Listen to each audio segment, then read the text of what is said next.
আসসালামু আলাইকুম। আমন্ত্রণ মাই টিভি সংবাদে আপনাদের সাথে আছে সাইদ মল্লিক। শুরুতেই জানাবো সংবাদ শিরোনাম। যুদ্ধের কারণে আন্তর্জাতিক বাজারে সবকিছুর দাম বেড়েছে, এর প্রভাব পড়েছে বাংলাদেশে, বললেন প্রধানমন্ত্রী। একাদশ এসএমই পণ্য মেলা উদ্বোধন। পঞ্চম বাংলাদেশী হিসেবে বিশ্বের সর্বোচ্চ শৃঙ্গ মাউন্ট এভারেস্ট জয় করেছেন বাবর আলী। এবার লক্ষ্য পৃথিবীর চতুর্থ শীর্ষ পর্বত লোকসে।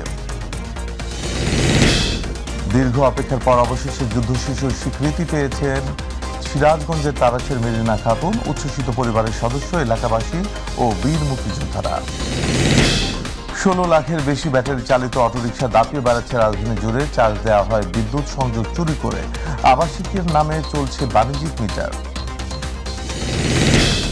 চালু হওয়ার প্রতীক্ষায় দিনাজপুরের বিরল স্থলবন্দর। 4 দেশের মধ্যে সরাসরি পণ্য আমদানি রপ্তানির পাশাপাশি যাত্রী পরিবহন করা যাবে রেল ও সড়ক পথে।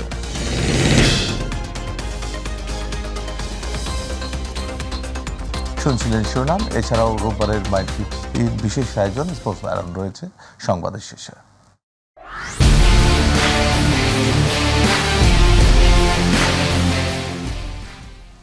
এবার চলে যাচ্ছি বিস্তারিত সংবাদে। ক্ষুদ্র ও মাঝারি শিল্প বিকাশে বর্তমান সরকার ব্যবসা বান্ধব নীতি প্রণয়ন ও কর্মসূচি বাস্তবায়ন করে যাচ্ছে বলে জানিয়েছেন প্রধানমন্ত্রী শেখ হাসিনা। তিনি বলেন, এসএমই খাতকে আরও শক্তিশালী করতে সরকারের সহযোগিতা অব্যাহত থাকবে। সকালে বঙ্গবন্ধু আন্তর্জাতিক সম্মেলন কেন্দ্রে একাদশ জাতীয় ক্ষুদ্র ও মাঝারি শিল্প পণ্য মেলার উদ্বোধনী অনুষ্ঠানে তিনি এসব কথা বলেন। প্রধানমন্ত্রী বলেন, যুদ্ধের কারণে আন্তর্জাতিক বাজারে সবকিছুর দাম বেড়েছে, এর প্রভাব পড়েছে বাংলাদেশে। নতুন নতুন উদ্যোক্তা তৈরি করার তাগিদ দিয়ে প্রধানমন্ত্রী বলেন, তরুণরা যেন চাকরি না খুঁজে উদ্যোক্তা হয়ে নিজের চাকরি দিতে পারে, সেভাবে নিজেদের গড়ে তুলতে হবে।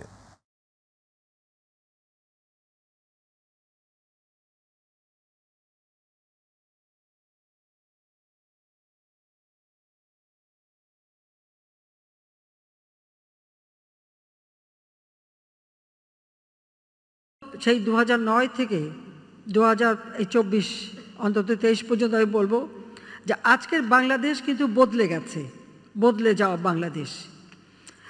অবকাঠামোগত উন্নয়ন, যোগাযোগ ব্যবস্থা, ডিজিটাল সিস্টেম, কর্মসংস্থান প্রতিটি ক্ষেত্রেই কিন্তু ব্যাপক অগ্রগতি সাধিত হয়েছে।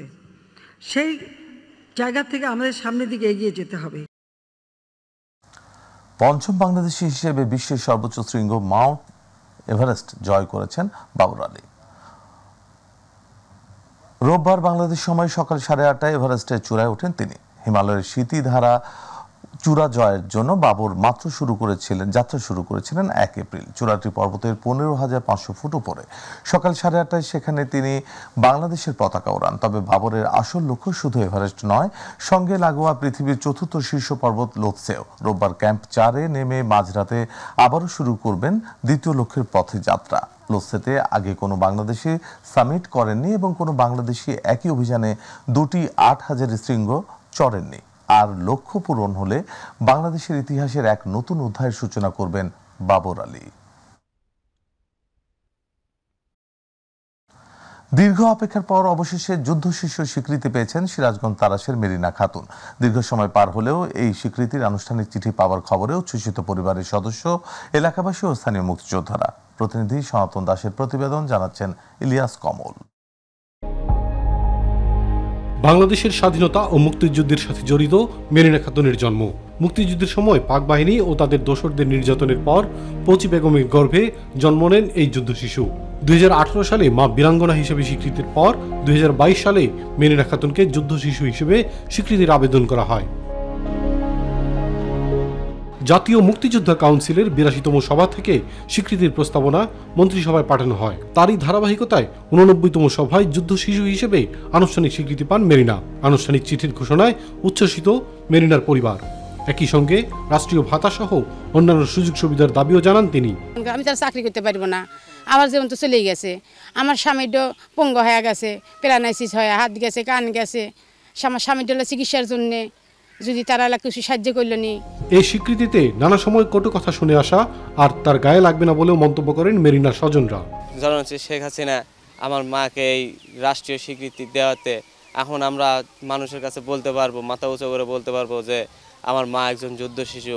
আকুল আবেদন জানাই যেন অতি সত্বর যেন সে যুদ্ধ শিশু সে যেন এটা পায়, যত সরকারি যত সুযোগ সুবিধা আছে মুক্তিযোদ্ধা গেজেটে। সরকারের এমন সিদ্ধান্ত মাইল ফলক হয়ে থাকবে মনে করেন স্থানীয়রা। অতি তাড়াতাড়ি বাস্তবায়ন করে ওনাকে সকল ধরনের সুযোগ সুবিধা দেওয়ার জন্য বিশেষভাবে দাবি করছি সরকারের কাছে। বয়স বিবেচনায় তাকেও মুক্তিযোদ্ধাদের মতো ভাতা দেওয়া প্রয়োজন বলে মনে করেন স্থানীয় মুক্তিযোদ্ধারা।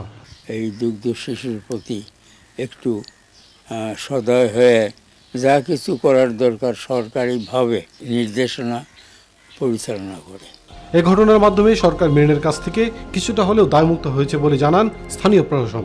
যুদ্ধ শিশু যারা, তাদের প্রতি সরকারের এবং রাষ্ট্রের একটা দায়বদ্ধতা ছিল এবং আছে। এর মাধ্যমে আমি মনে করি যে রাষ্ট্র এবং সরকার আমরা সবাই দায়মুক্ত হতে পারবো। মধ্যবয়সে এসে যুদ্ধ শিশুর স্বীকৃতিতে উচ্ছ্বসিত পরিবারের সদস্য সহ গ্রামের মানুষও। এবার মেরিনাকে অন্যান্য সুযোগ সুবিধা দিলে রাষ্ট্রের দায়িত্ব পুরোপুরি পালন করা হবে বলে মনে করেন বিশিষ্ট জনেরা। ইলিয়াস কমল, মাই টিভি। প্রায় 16 লাখের বেশি ব্যাটারি চালিত অটোরিকশা দাপিয়ে বেড়াচ্ছে রাজধানী জুড়ে। এসব যানবাহন চার্জ করতে প্রয়োজন বিদ্যুতের, আর এই বিদ্যুৎ আসে অধিকাংশই সংযোগ চুরি করে নতুবা আবাসিক মিটারের নামে বাণিজ্যিকভাবে চালানোর মাধ্যমে। যদিও এসব অবৈধ বাহন নির্মূলের কাজ করছে ট্রাফিক বিভাগ। হাসান বিশ্বাসের ক্যামেরায় আবু সাইদ অপুর ধারাবাহিক প্রতিবেদনের আজ দেখুন প্রথম পর্ব।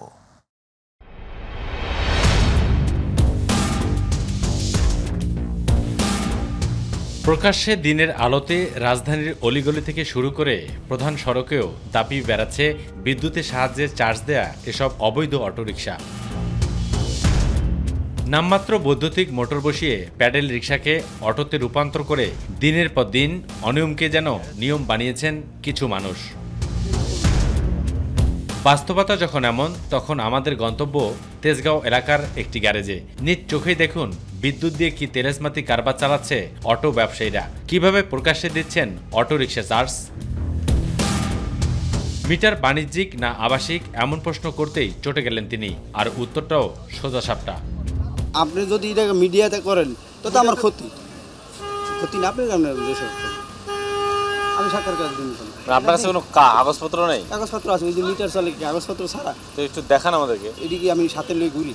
শুধু তেজগাঁও নয়, রাজধানী নগরীর গাবতলী, বসিলা, মোহাম্মদপুর, আগারগাঁও, ধানমন্ডি, কোনাবাড়ি, বেরিবাদ, মিরপুর 11, 12, 14 ও রূপনগর সহ উত্তর দক্ষিণখান, মাদারটেক এবং বিভিন্ন এলাকায় বিভিন্ন অলিতে গলিতে এসব ব্যাটারি চালিত অটোরিকশা দাপিয়ে বেড়াচ্ছে। যদিও এসব নির্মূলে কাজ করছে ট্রাফিক বিভাগ। প্রতিটি ইজি বাইকে থাকে 60 ওয়াটের ব্যাটারি, যা সারা রাত চার্জ দিতে গেলে বিদ্যুৎ খরচ হবে 8 থেকে 10 ইউনিটের অধিক, যা অকপটে স্বীকার করলেন এই অটোরিকশা মালিক। কিন্তু এসব তো বাণিজ্যিক, আবাসিক না। না, এটা তো মানে আবাসিকই তো আমরা জানি, এটা তো বাণিজ্যিক না। ট্রাফিক পুলিশের এই সার্জেন্ট বলছেন, এসব ব্যাটারি চালিত অটোরিকশা চলাচলের পাশাপাশি চার্জ দেওয়ার দোকানগুলো বন্ধের কাজ চলমান রয়েছে। ভিতরের রাস্তাগুলোতে আমাদের একটু কমে যাওয়া হয়, তো মেইন রাস্তার আশেপাশে যদি আমরা ওই ব্যাটারি চালিত অবৈধ রিক্সাগুলো পাই, আমরা সেক্ষেত্রে আটক করি, আটক করে রেকারিংয়ের সাহায্যে আমরা ডাম্পিংয়ে পাঠাই। বাণিজ্যিকের নামে এভাবেই আবাসিক থেকে সংযোগ নিয়ে ব্যাটারিতে চার্জ দিয়ে এভাবে অটোরিকশাগুলো দেদারসে চালানো হচ্ছে। যদিও সরকারের পক্ষ থেকে এগুলো বন্ধ করার জন্য কঠোর নির্দেশনা দিয়েছেন আওয়ামী লীগের সাধারণ সম্পাদক ওবায়দুল কাদের, কিন্তু তারপরেও কোনোভাবেই এসব দৌরাত্ম্যকে বন্ধ করা যাচ্ছে না। আর এসব বন্ধ করতে হলে সংশ্লিষ্ট কর্তৃপক্ষকে আরও বেশি উদ্যোগী হতে হবে। অবশ্যই তপু, মাই টিভি, ঢাকা। অবশেষে চালু হওয়ার প্রতীক্ষায় দিনাজপুরের বিরল স্থলবন্দর। পশ্চিমবঙ্গের রাধিকাপুর হয়ে ভারত, নেপাল এবং ভুটানের সাথে 4 দেশের মধ্যে সরাসরি পণ্য আমদানি রফতানির পাশাপাশি যাত্রীয় পরিবহন করা যাবে রেল ও সড়ক পথে। এতে সরকারি রাজস্ব আদায় এবং ভাড়া বাবদ রেলওয়ের আয় বৃদ্ধি ছাড়াও সবসময় ও পণ্য পরিবহনের ব্যয় কমে আসবে। স্থানীয় কর্মসংস্থানে দেখা যাবে আলোর মুখ। প্রতিনিধি মুকুল চট্টোপাধ্যায়ের রিপোর্ট, জানাচ্ছেন শামস তাবরিজ উচ্ছ্বাস। ব্রিটিশ ও পরবর্তী সময়ে দিনাজপুরের বিরল সীমান্ত দিয়ে ভারতের রাধিকাপুর রেলওয়ে স্টেশন হয়ে পণ্য এবং যাত্রী পরিবহন করা হতো প্রতিবেশী দেশগুলোর মধ্যে। 2005 সালে ভারতীয় এলাকায় রেলপথ ব্রডগেজে রূপান্তর করা হলে বন্ধ হয়ে যায় ট্রেন চলাচল। তবে ত্রিদেশীয় পণ্য ও যাত্রী পরিবহনের সুবিধার্থে ইতিমধ্যে 1003 কোটি টাকা ব্যয়ে বাংলাদেশ অংশে মিটার গেজ রেলপথ ডুয়েল গেজে রূপান্তর করা হচ্ছে।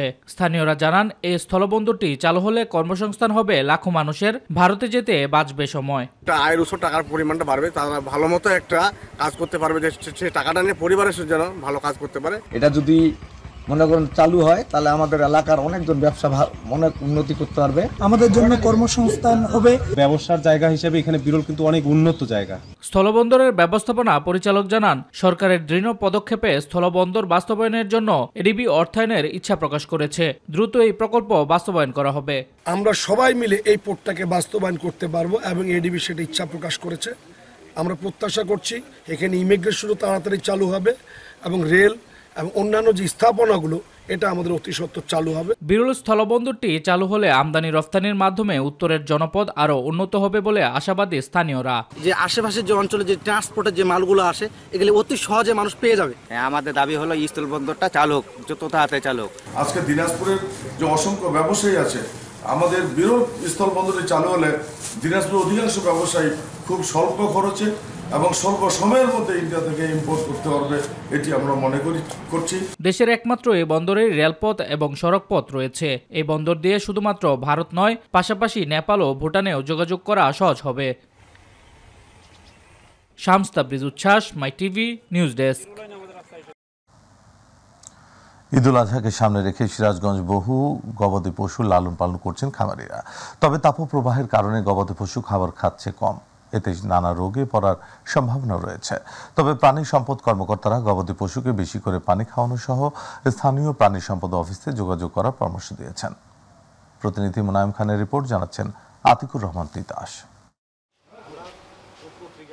সারা দেশেই সিরাজগঞ্জের গবাদি পশুর চাহিদা বরাবরই বেশি। সে কারণে সিরাজগঞ্জের শাহজাদপুর সদর সহ বেশ কিছু অঞ্চলে গড়ে উঠেছে গবাদি পশুর খামার।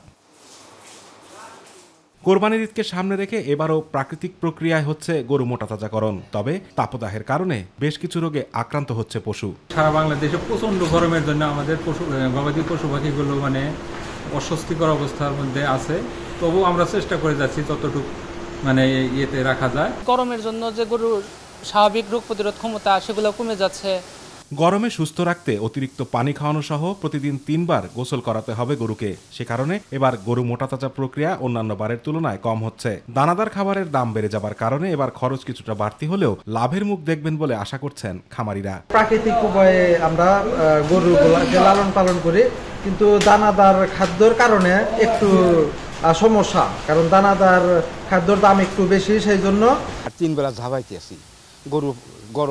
গরুর ফলন নাই। অতিরিক্ত গরমের কারণে বেশ কিছু রোগে আক্রান্ত হচ্ছে গবাদি পশু। তবে তা নিরসনে প্রাণী সম্পদ বিভাগ তৎপর। ওয়েদার যদি টেম্পারেচার বেড়ে গেলে স্বাভাবিকই গরু খাওয়া দাওয়া তাদের কমে যায়, তাদের কোনো একটা হজম ক্ষমতা কমে যায়, যার কারণে আমরা তাদেরকে যেটা পরামর্শ দিয়ে আসতেছি যেটা হচ্ছে যে যদি গরম বেশি হয়, যেটা আপনি বলেন যে আমরা তাদেরকে 2-3 বার গোসল করার বলতেছি, এবং তারা যেন দিনের বেলায় অন্তত শক্ত খাওয়া এটা যেন না খায়, পানি বেশি খাওয়ায়, বিশুদ্ধ পানি, পাশাপাশি যেন কাছাকাছির জন্য প্রাপ্যতা বেড়ে দেয়। যখন দিনের তাপমাত্রা যখন কমে যাবে তখন যেন তার দানাদার অন্য খাদ্য খাওয়ায়। জেলা প্রাণী সম্পদ অফিসের তথ্য মতে জেলায় এবছর 6,24,000 গবাদি পশুর মজুদ রয়েছে। চাহিদা রয়েছে 2,17,000 পশুর। এবছর বাজার ভালো থাকলে অন্তত 2,500 কোটি টাকার বিক্রি লেনদেন হবার সম্ভাবনা রয়েছে। আতিকুর রহমান তিতাস, মাই টিভি।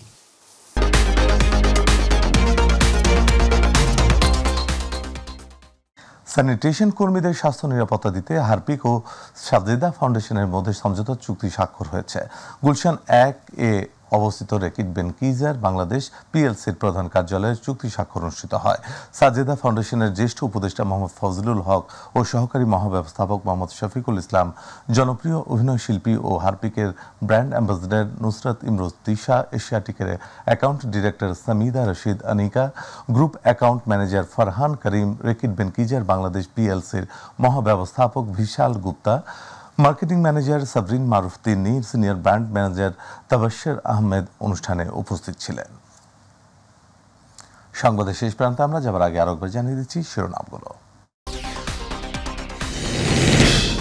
যুদ্ধের কারণে আন্তর্জাতিক বাজারে সবকিছুর দাম বেড়েছে, এর প্রভাব পড়েছে বাংলাদেশে, বললেন প্রধানমন্ত্রী। একাদশ এসএমই পণ্য মেলা উদ্বোধন। পঞ্চম বাংলাদেশি হিসেবে বিশ্বের সর্বোচ্চ শৃঙ্গ মাউন্ট এভারেস্ট জয় করেছেন বাবর আলী। এবার লক্ষ্য পৃথিবীর চতুর্থ শীর্ষ পর্বত লোকসে। দীর্ঘ অপেক্ষার পর অবশেষে যুদ্ধ শিশুর স্বীকৃতি পেয়েছেন সিরাজগঞ্জের তারাশের মেরিনা খাতুন। উচ্ছ্বসিত পরিবারের সদস্য, এলাকাবাসী ও বীর মুক্তিযোদ্ধারা। 16 লাখের বেশি ব্যাটারি চালিত অটোরিকশা দাপিয়ে বেড়াচ্ছে রাজধানী জুড়ে। চার্জ দেওয়া হয় বিদ্যুৎ সংযোগ চুরি করে। আবাসিকের নামে চলছে বাণিজ্যিক মিটার। চালু হওয়ার প্রতীক্ষায় দিনাজপুরের বিরল স্থলবন্দর। 4 দেশের মধ্যে সরাসরি পণ্য আমদানি রপ্তানির পাশাপাশি যাত্রী পরিবহন করা যাবে রেল ও সড়ক পথে।